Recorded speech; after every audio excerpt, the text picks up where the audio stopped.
तो मूवी के स्टार्ट में हम देखते हैं कि शकुंतला जी की बेटी अनुपमा उन पर ही केस फाइल करने जा रही होती है।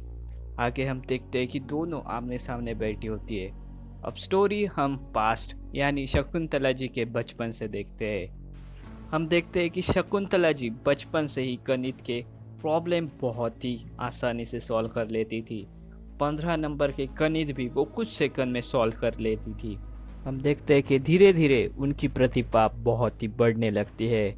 इसीलिए उनके पिता स्कूल में शो रखते हैं जिसमें शकुंतला बड़े से बड़े प्रॉब्लम सॉल्व कर कर दिखाती है। हम देखते हैं कि शकुंतला जी को ये सब पसंद नहीं था।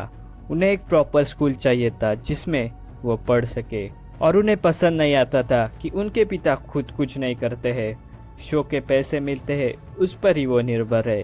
हम देखते हैं कि उनकी माँ भी पिता के सामने कुछ नहीं कहती थी। एक दिन उनकी बहन शारदा गुजर जाती है।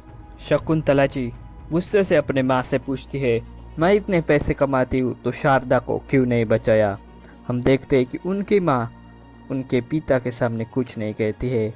इन सभी चीज़ों की वजह से शारदा अपनी माँ और पिता से दूर होती जाती है। वो ठान लेती है कि वो एक बड़ी औरत बनकर दिखाएगी। सीन अब चेंज होता है 1954 को, जहां हम देखते हैं कि शकुंतला जी एक शो कर रही होती है।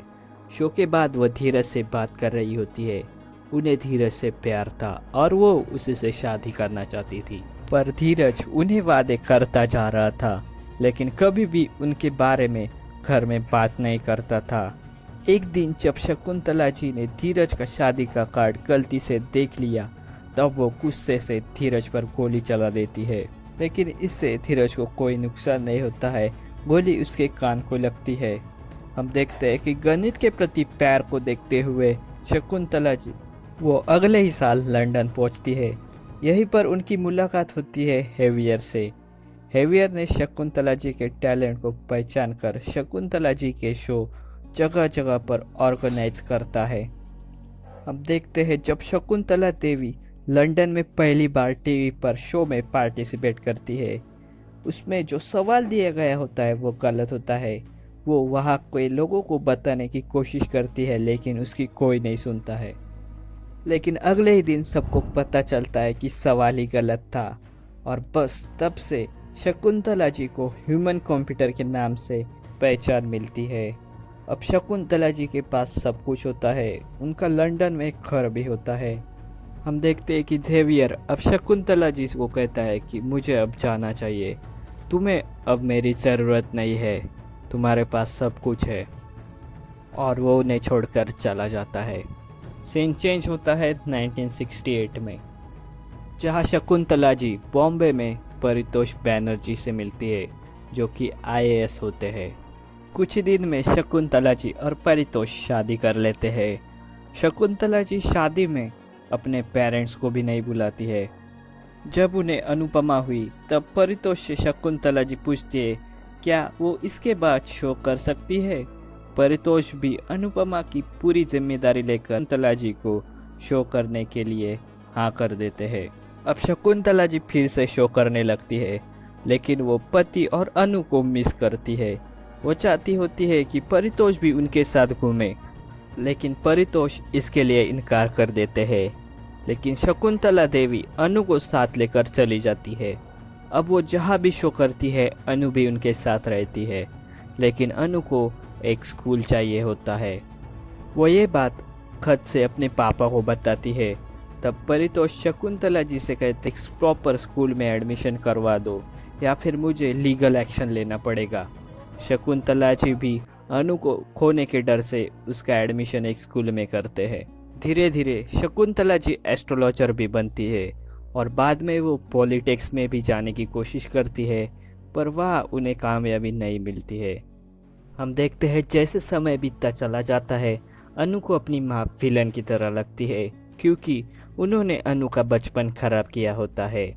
अनु को प्रॉपर्टी खरीद कर उन्हें रिफर्बिश करके बेचना पसंद होता है, इसीलिए उसमें ही अनु अपना करियर बना लेती है। आगे हम देखते हैं कि वो अजय से प्यार करती होती है और धीरे धीरे शादी की बात भी चलने लगती है। शकुंतला जी को भी अजय पसंद आता है, लेकिन उनकी एक शर्त होती है कि वो भी उनके साथ लंदन में शिफ्ट हो जाए। ये बात अजय और अनु को भी पसंद नहीं होती है। हम देखते हैं कि अनु और अजय शादी कर कर बेंगलोर में ही शिफ्ट हो जाते हैं, तो वही शकुंतला जी लंदन में अकेली पड़ जाती है। जब अनु माँ बनती है तब वो ठान लेती है कि वो अपनी माँ जैसी नहीं बनेगी, एक परफेक्ट माँ बनकर दिखाएगी। अनु भी काम करना शुरू कर देती है। इससे उसे पता चलता है कि काम और फैमिली में बैलेंस रखना कितना मुश्किल होता है, और जो उसके माँ ने किया होता है वो भी उसे पता चलता है कि काम और फैमिली को संभालना इतनी आसान चीज़ नहीं है। वो ये बात अजय से भी शेयर करती है, लेकिन अजय कहता है कि तुम्हारी माँ ने पावर ऑफ अटॉर्नी का यूज करके तुम्हारी लंदन में जितने भी प्रॉपर्टीज़ थे वो बेच दिए हैं, और उसका जो टैक्स है वो हमारे ऊपर डाल दिया है। अजय आगे कहता है कि टैक्स इतना ज़्यादा है कि हम अपना घर, बिजनेस भी बेच दें और लोन भी ले तो भी हम उसे पे नहीं कर सकते।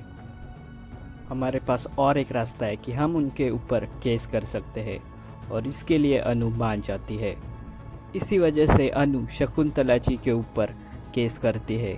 लेकिन जब वो लंदन पहुंचते हैं तब उन्हें पता चलता है कि शकुंतला जी ने ये सब सिर्फ अनु को देखने के लिए किया होता है। इस पर अनु रो पड़ती है। सब जब चले जाते हैं तब वो अपनी माँ से बात करती है। शकुंतला जी कहती है कि बेटी मुझे माफ़ कर दो, मैं एक अच्छी माँ नहीं बन पाई। और हम देखते हैं कि अनु अपनी माँ को गले लगा देती है और सब ठीक हो जाता है। तो दोस्तों, आपको ये वीडियो ज़रा सा भी पसंद है तो लाइक कीजिएगा और अपने दोस्तों के साथ शेयर ज़रूर कीजिएगा।